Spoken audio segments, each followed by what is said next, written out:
Bandits are still killing people in Igbo land. Igbokwe reacts to the killing of Musa Ukagba. Welcome to the news, and thank you for tuning to listen. A popular All Progressive Congress APC chieftain, Joe Igbokwe, has reacted to the unfortunate death of Musa Ukagba in Imo State. As he expressed his dissatisfaction with the continued killing in the southeast region, Igbokwe wrote on his Facebook timeline that bandits are still killing people in Igbo land. Musa Ukagba goes down in Akwakuma, Okpororo, Olu, Imo State today. He just came back to the village. Who is next? It is sad that cases like this keep getting reported every day. The Nigerian security forces must stand up to its feet and fight against these criminals who are hell-bent on distorting peace and harmony in the country. We cannot continue to lose prolific individuals every day. Just as Igbokwe questioned, who will be the next victim of these bloody killers? Well, there is a need for Nigerians to be security conscious. Everyone must ensure to be vigilant, watch out for strange groups in the society, and report to the nearest security agency. Well, I will keep saying this. I hope I'm not going to sound biased, but people die on a daily basis, sincerely. There are some deaths that do not make the news, believe it or not.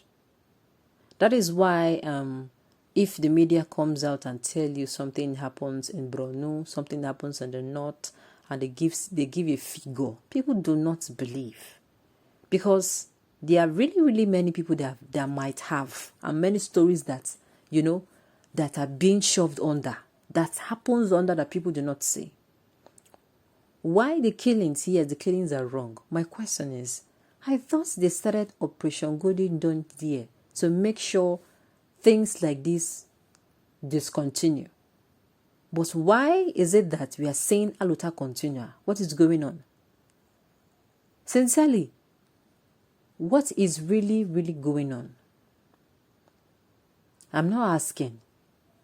If there is civil unrest in a particular region or particular environment, and the military now, or maybe the federal government, deploy troops to that particular place to ensure there is peace, and unfortunately, after the troops are being deployed, it is seeming like the deaths even rose, the death toll rose. You start questioning yourself, right? You call back the troops and ask them what is going on, right? But nothing like that have happened.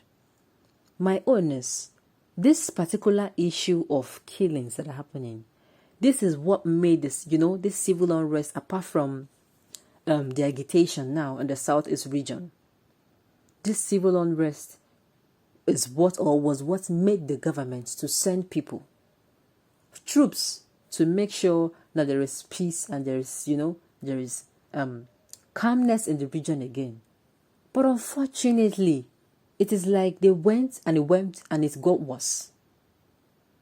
It is like, it's like they waited until, what will I say they waited? Because the news of the election really covered a lot.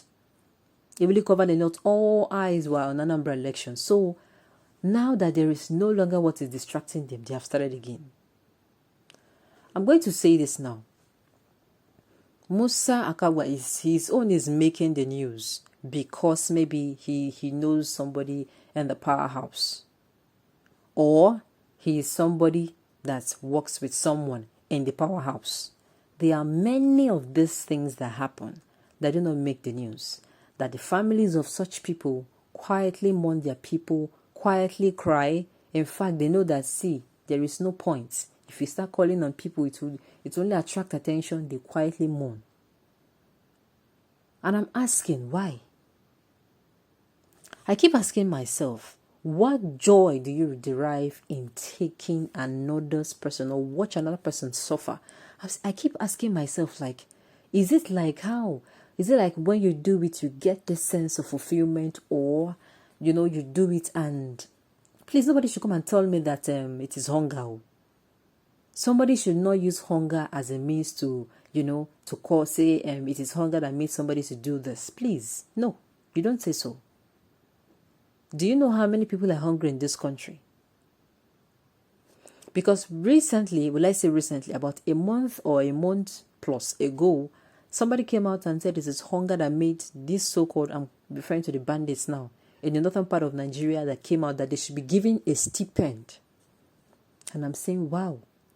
If you're going to say this repentant bandits now, or the repentant criminals, or the repentant terrorists now, if you're going to say that the government should give them a stipend, now, I hope you are also putting into consideration the victims.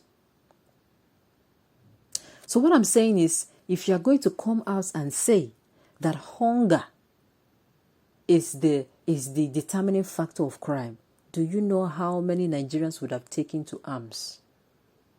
Do you know? In fact, the whole country will be in chaos. Because people at this point, people who previously they were able to afford 2 square meals, I'm telling you, it is by the grace of God that they are able to afford 1 square meal. And people who are able to afford 1 square meal, what they eat now is nonsense. They're no longer eating a meal. They can take snack and drink water for the day.